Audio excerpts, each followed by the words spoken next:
They're watching you not because they admire you, but because they're calculating you. Manipulators don't look for strength. They look for softness, open wounds, signs of approval, seeking. And the moment they sense hesitation in your voice or guilt in your eyes, they strike. This world isn't filled with fair fights. It's filled with psychological warfare hidden behind smiles, compliments, and fake concern. You were taught to be kind, honest, and open. But manipulators weaponize your kindness, distort your honesty, and dig through your openness like vultures through a carcass. If you keep playing the good guy in a world of predators, you'll keep getting eaten alive. Niccolò Machiavelli said, "One who wishes to act entirely up to his profession of virtue soon meets with what destroys him." In other words, if you want to survive, you must understand the game. And if you want to dominate, you must learn to play it better than anyone else. This video isn't a lecture. It's a manual for psychological warfare, a battle plan forged in cold logic, sharp instincts, and ruthless clarity. You're about to learn how to spot manipulators in seconds, how to flip their power plays back on them, and how to walk through chaos with unreadable calm. From this point forward, you don't react, you calculate, you don't justify, you observe. You don't prove anything, because power never begs. The mirror defense. Here's what manipulators hate more than anything: their own reflection. They don't want to be seen, they want to see you. They rely on the illusion that they're smarter, more composed, and always in control. The second you reflect their behavior back to them, the game shatters. The mirror defense is simple. Stop reacting emotionally and start reflecting behavior strategically. If they speak in riddles, respond with silence. If they push for answers, ask them the same question they just asked you. If they fake kindness to bait you in, match it coldly, calmly, but never deepen the emotional exchange. You're not giving them anything new to work with. You're making them face themselves. Why does this work? Because manipulation depends on asymmetry. They need to act and they need you to respond. When you mirror instead of engage, the manipulator becomes unsure. They lose their advantage. They're no longer leading the dance. They're watching their moves get thrown right back at them. In real life, this looks like a calm stare when someone tries to provoke you. A polite, "That's interesting." Why do you ask? When someone digs for your weaknesses or simply mirroring their tone and words back with controlled detachment, you're not fighting them. You're showing them their own mask. And most people can't stand looking at it for long. Remember, the more they try to bend you, the more you become their mirror. Comment this below if you're done being predictable. My see through the game, the emotion vacuum. The manipulator's greatest weapon is not their words, it's your reaction. They test you with subtle digs, passive-aggressive smiles, or fake praise laced with hidden insults. And the moment you flinch, defend, or over-explain, they win because now you're inside the emotional cage they built for you. You're playing by their rules. But here's the kill shot. Remove emotion from the equation entirely. Become a vacuum. Cold, silent, unreadable. When you stop reacting, they lose control. The manipulator doesn't know what move to make when the board goes still. Your silence becomes a mirror they can't stand. Your neutrality a fog they can't navigate.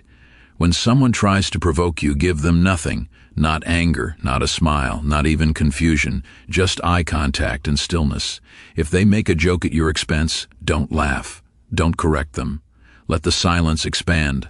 Let them feel the discomfort of their own game failing. This isn't about being numb. It's about being in command. Motion is not your enemy. Public emotion is.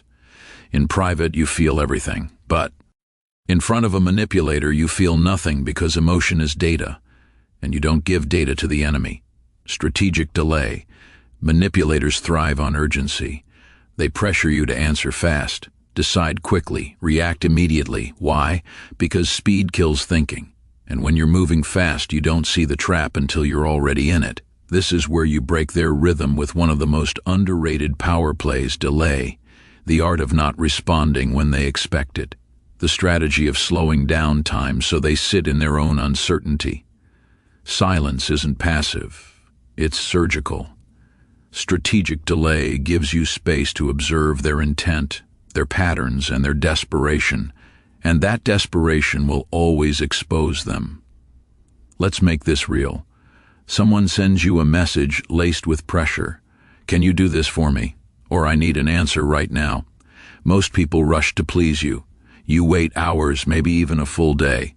You create psychological space. The manipulator starts unraveling. They begin to second-guess their power. They might double text. They might soften, or they might lash out, exposing their emotional instability. Either way, you win. Machiavelli understood the power of timing. He didn't believe in reacting. He believed in striking when it served his strategy, not theirs. You're not here to be available. You're here to be effective.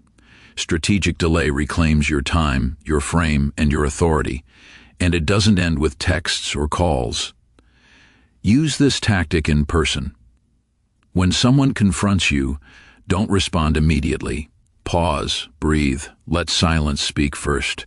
That moment of hesitation becomes unsettling. They'll start to fill in the silence with their own fears, their own doubts. You're no longer on the defense. They are. You don't owe anyone instant access to your mind.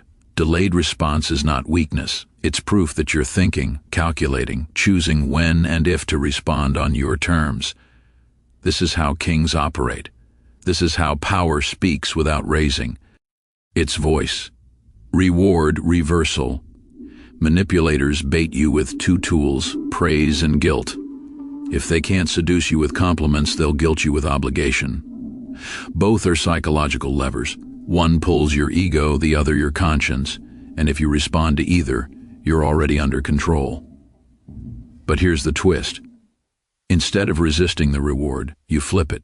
You reverse the dynamic. You stop chasing validation and make them chase yours. This is called reward reversal, one of the coldest tactics in psychological warfare. Instead of rewarding their behavior with approval, attention, or agreement, you selectively withdraw. You remove the reward. Manipulators seek most emotional response, and in doing so, you change the entire power structure of the interaction. Let's break this down. When someone flatters you excessively, you're so good at this, no one does it like you. They're trying to hook you with ego-stroking bait. Most people take it. They smile, say thank you, and feel compelled to return the favor. But when you respond with indifference, a simple nod, or better yet, a subject change, you signal one thing. I don't need your praise. I already know my value. Now, guilt. This one is trickier because it wears the mask of morality after everything I've done for you. Or you really can't help just this once. Here the manipulator is tapping into your desire to be seen as good, noble, loyal. But again, reward reversal comes into play. You shift the focus not by arguing, but by staying emotionally flat. You simply say, not this time, and move on. You don't explain, you don't defend, because defending guilt only makes you look guilty.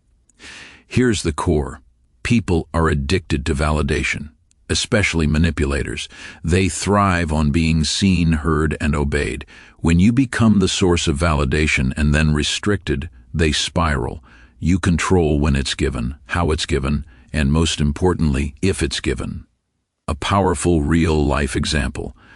During a meeting, a manipulative coworker takes credit for your work, expecting you to either explode or shrink. You do neither. Instead, you publicly compliment someone else on the team for their contribution, ignoring the manipulator completely. You've just executed reward reversal. You've denied them the reaction, denied them the spotlight, and redirected power to a place of your choosing. That's dominance without confrontation. Reward reversal makes you the frame setter. You're not reacting to their script. You're writing your own. You don't fight for attention. You become the source others quietly want approval from. You create the game. They just play in it. Never forget, approval is power, and the one who can give it or take it away owns the room. Ambiguity. Armour. Clarity makes you predictable. Ambiguity makes you dangerous. Manipulators study people like maps. They watch your patterns. They listen for contradictions. They bait you with questions that seem innocent. So what are you thinking? Why didn't you respond right away? What's your plan next? But here's the truth. They don't want you to know.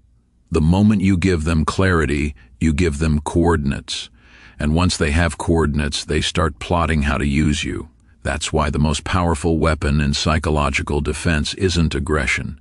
It's ambiguity, controlled vagueness, intentional silence, the refusal to explain. Because when they can't figure out where you stand, they can't form a plan to push you off balance. You don't owe people access to your inner world, not your goals, not your insecurities, not your next move. Manipulators thrive on the illusion of closeness. They pretend to connect not because they care, but because they want information. They want an opening. But when you become unreadable, they become ineffective. You're no longer a chessboard. You're fog. You're not an opponent they can calculate.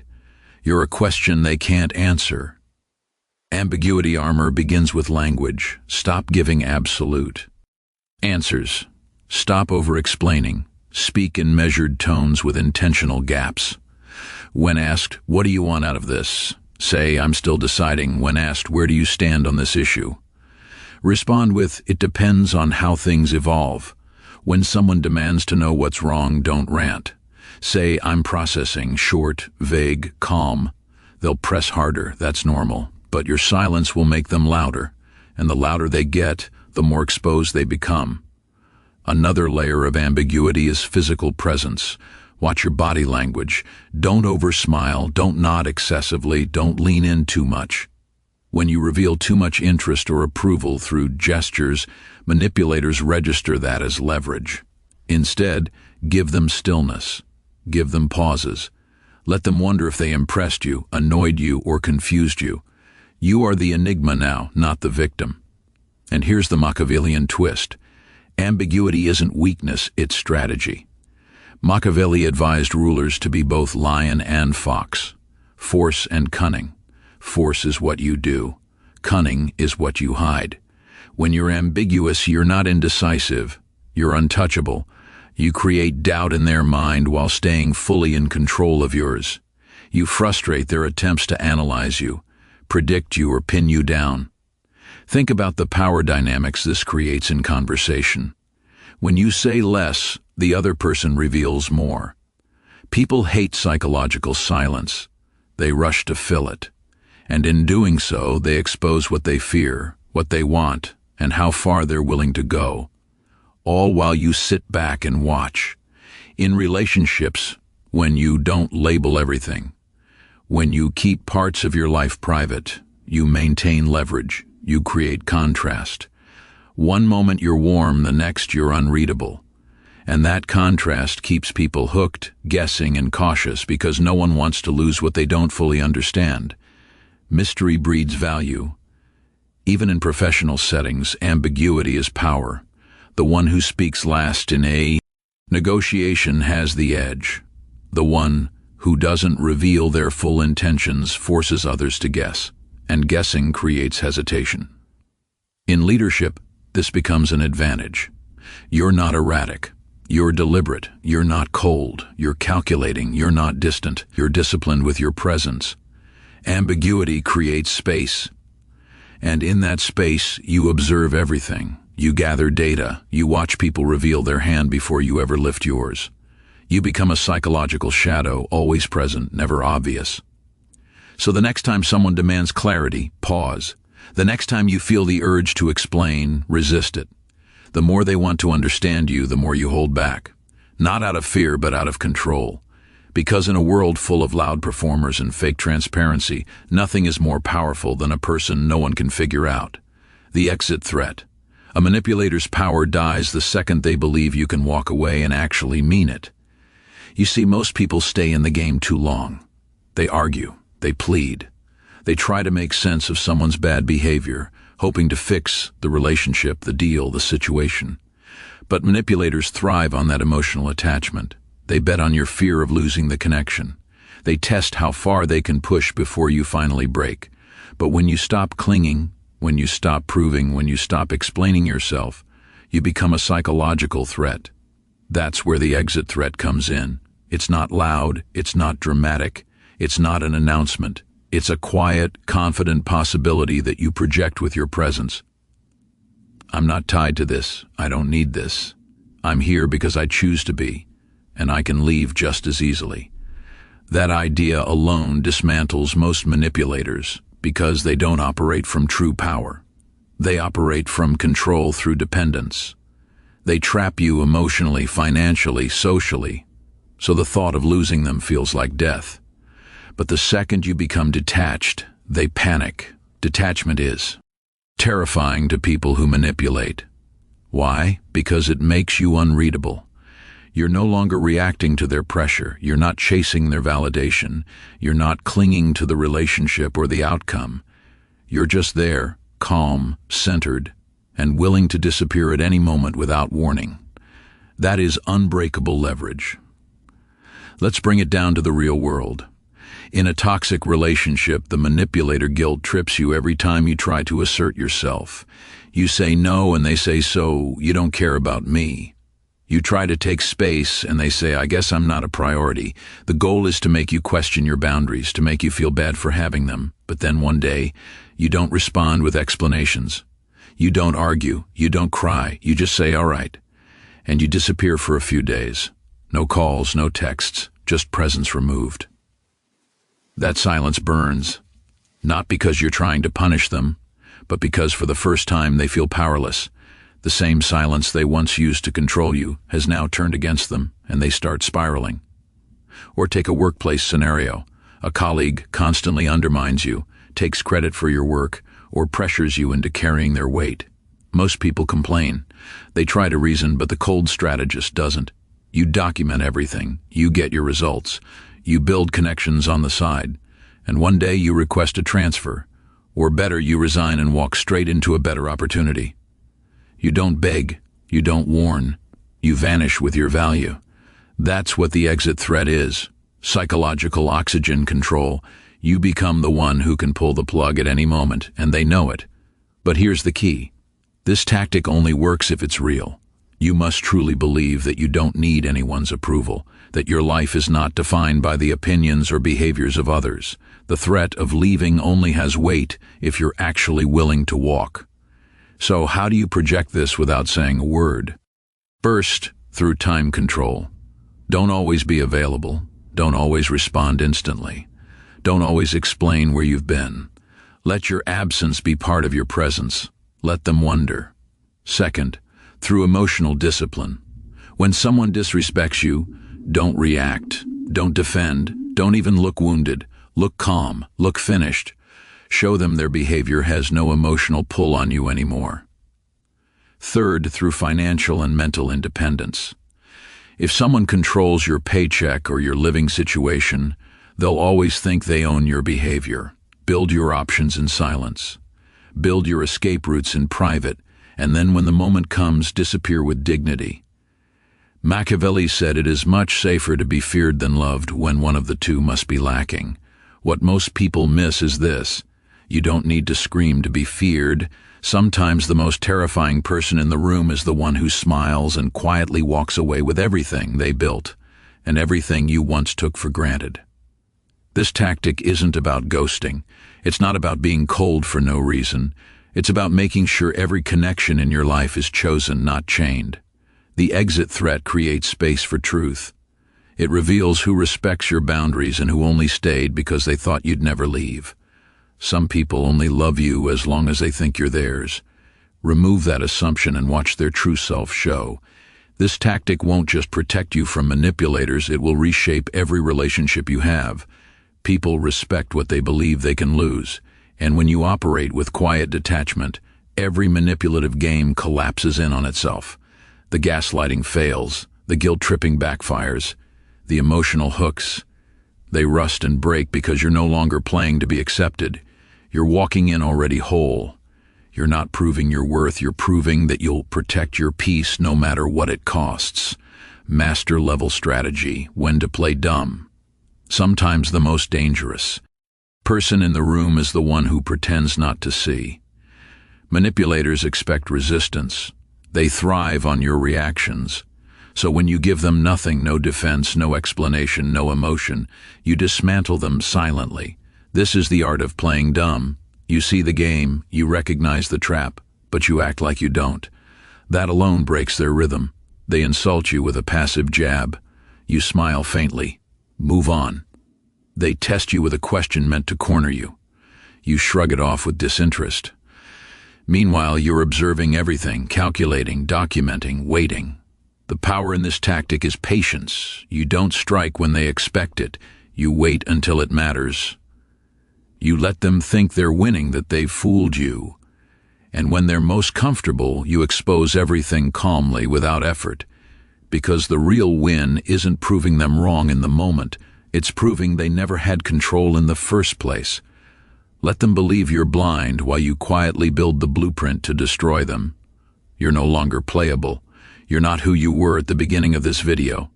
You've crossed into a mindset few ever reach, the mindset of the unreadable. You no longer explain your silence. You don't justify your distance. You don't flinch when someone tries to provoke you, because now you understand what they never wanted you to learn. Power doesn't chase, it chooses. You've stopped being the emotional supplier to those who fed on your reactions. You've killed the instinct to fix, to please, to explain, and in its place you've built stillness, precision, cold clarity. You now speak with intent or not at all. You walk into rooms without seeking acceptance. You make people adjust to your presence instead of adapting to theirs. And when a manipulator tries their usual tricks, you don't resist them. You dissolve them with indifference. That's real power. That's psychological dominance. You don't need approval anymore. You've replaced it with authority. You are no longer baited, no longer drained, no longer exposed. You are a ghost to those who once thought they could read you. And to a manipulator, that's the most terrifying thing of all. Someone they cannot control. If you've become untouchable, comment below.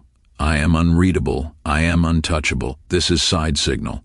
Like, subscribe, turn on notifications. Your war begins now. And this time, you're the one pulling strings.